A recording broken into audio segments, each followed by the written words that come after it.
Welcome to Numbers and Operations Roman numeral 2, part 2 here, as we continue our review of proficiency test topics in mathematics. We're going to pick up with square roots. Now, you guys probably have had a little bit of square roots before. It goes back as far as middle school. If you can find a number times itself that gives you the value, that number is a square root. The square root of 100, for example, is 10 because 10 times 10 is 100. Square roots are used in Pythagorean theorem problems, which we're going to discuss in more detail when we get to geometry. We can also want to make sure that we can approximate these values, and that's what the next couple of examples are on. Now, you may remember that one of the things that I talked about in the beginning review was to talk about the idea of taking graph paper and maybe making like a times tables. If you look at the numbers down the diagonals, which I've circled here, you'll see all the perfect squares, 1 times 1, 2 times 2, 3 times 3, 4 times 4, 5 times 5, and so on. And you can use those values to work problems similar to these. For example, the value square root of 13 is between what two consecutive integers? Well, 13 is not a perfect square, but you can see 13 would lie between 9 and 16. And since 3 times 3 is 9 and 4 times 4 is 16, you've got to figure it's between 3 and 4. So your answer there would be C. The answer would be C, between 3 and 4. You're not going to have a calculator. You can't punch it in that way. So you need something, and this might be just the trick if you're having trouble with square roots. The next example says, which integer is closest to the value of the square root of 5 to the third power? Now, the square root of 5 to the third power is the square root of 5 times 5 times 5, or 125. Now, even though my table only goes up to 11 times 11, and I have 121, you can see that 125 and 121 aren't too far off at all. So this number is closest to 11 times 11, 121. The square root of 125 would be just a little bit more than 11. Next example says, which point best represents the value of the square root of 14? Well, again, if you use your times table, you can find that the square root of 14 will be between 9 and 16 here. 14 is between 9 and 16, that is. And 9 is 3 times 3, and 16 is 4 times 4. So it's got to be between 3 and 4. Well, there's only one value, and that one's this one right here. That's graph point B. That's between 3 and 4. The next one says to simplify the square root of 3 squared plus 3 squared. Well, that's equal to the square root of 9 plus 9, and that's equal to the square root of 18. Now, if you look at your choices, none of your answers are written as the square root of 18. These are my 4 choices. The square root of 18 is not 9, it's a little bit more than 4. And this is where a property of square roots comes into play. The square root of a times b is equal to the square root of a times the square root of b. You won't find that on the formula sheet. That's one that you should remember. So I look at 18, and I see that 18, besides being 1 times 18 and 3 times 6, is 9 times 2, and the significance is 9 is a perfect square. So I want to write the square root of 18 as the square root of 9 times 2, which is the square root of 9 times the square root of 2 using this property. The square root of 9 is 3, so this is 3 times the square root of 2, and that is answer B. The next example says that the square root of k is between 7 and 8. Which statement about k is true? Well, if the square root of k is between 7 and 8, that means if I square all 3 parts of this extended inequality, I get 49 is less than k is less than 64. 7 times 7, 8 times 8. The square root of k times itself is k. So now I see which of my answers include this, and that's all the way over here. You can see it's an answer D, because if k is between 49 and 64, it's clearly going to be between 45 and 65. And a little bit of a twist to the problem on that one, working backward. This one says that the value of 3 square root of 180 is between which two integers? Well, my times table wasn't big enough to include 180. I had 11 times 11 is 121. 12 times 12 is 144. 13 times 13 is 169. 14 times 14 is 196. Where you can see that The square root of 180 would be somewhere in between 13 and 14, since 13 squared is 169 and 14 squared is 196. So this number here, right here, is between 13 and 14. So 3 times 13 is 39. Oh, let's put it here so you can see it. And 3 times 14 is 42. So it's got to be somewhere in between 39 and 42, and that's my choice right there. Answer C. A matrix is a rectangular array of numbers, and it can be used for organizing data. You know, it's not just a movie with Keanu Reeves. We need to be able to add, subtract matrices. We also be able to do something called scalar multiplication.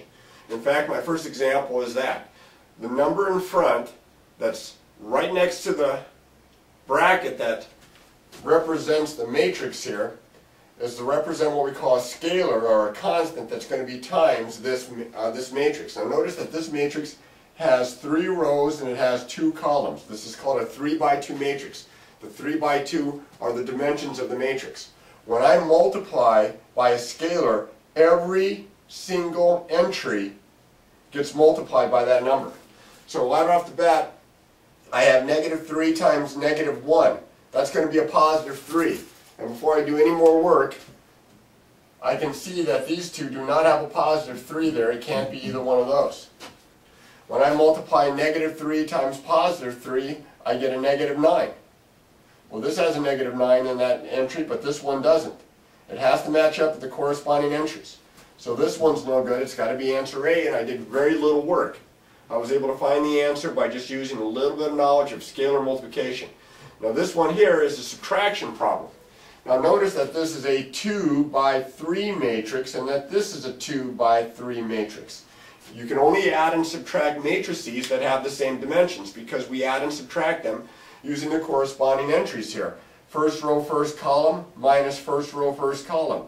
First row, second column, minus first row, second column. And we do 6 separate little subtractions there. But if your subtraction is messing with you, and you don't want to mess up on your signs, my suggestion is, just like with integers, add the opposite. I'm going to change this subtraction sign to an addition sign, and I'm going to take the opposite of every single entry in the second matrix.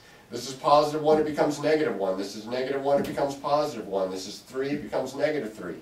This becomes -2. This becomes -4, and this becomes +2. Now I'm just going to add the corresponding entries. 2 plus -1 is 1. There's a 1 there, there's a 1 there, there's a 1 there, there's a 1 there. I can't eliminate any of them yet. 3 plus 1 is 4. There's a 4 here, there's no 4 here. There's no 4 here, there's a 4 here. So now I've got it down between A and D. 4 plus -3 is a +1. There's a +1 here, there's a +1 here. I go to the next.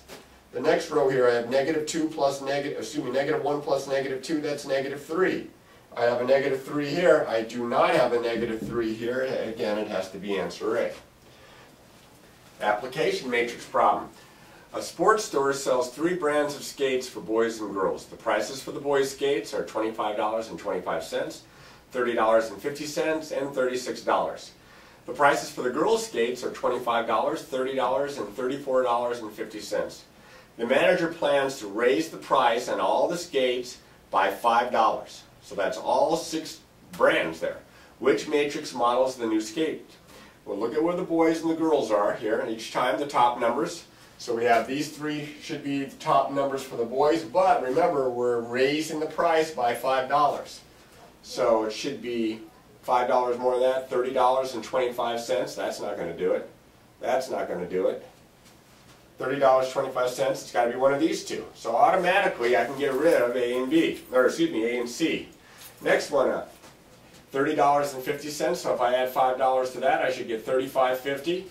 I have $35.50 here. I do not have $35.50 here. They scoot the numbers around a little bit, so this one is not going to work either, so it couldn't be any of these 3. It's got to be answer B.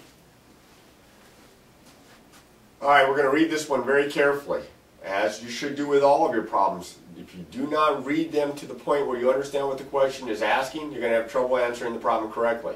So read it 2, 3, 4 times, whatever it's necessary, but make sure you understand the problem before you go on. Al, Jim, and Lisa each tutor individual students and small groups of students. The list below shows information about the number of individual students and the number of small groups tutored this week.